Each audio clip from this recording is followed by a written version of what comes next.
Music by DJ Navneet बाबू।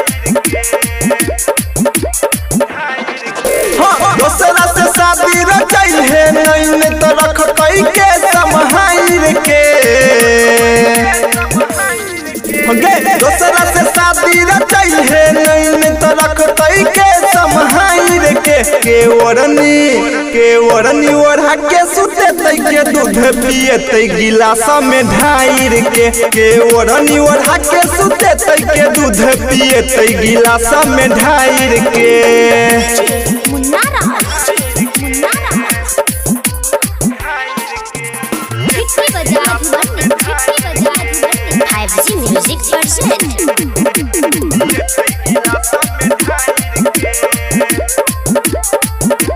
के कर पायल के बोली सुनबई छम छम गे तोरा बिना एको रती लगतई नहीं मन गे।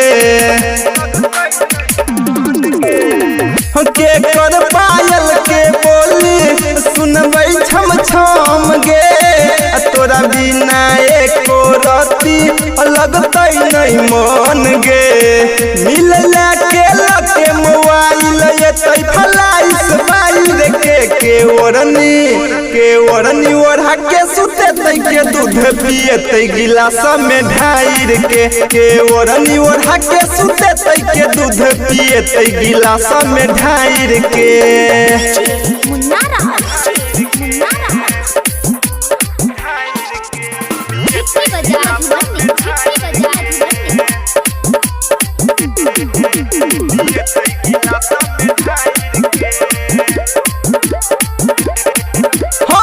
केकरा से करबई हम लब वाला बात गे केकरा गोदी में सुतबई द के हम माथ गे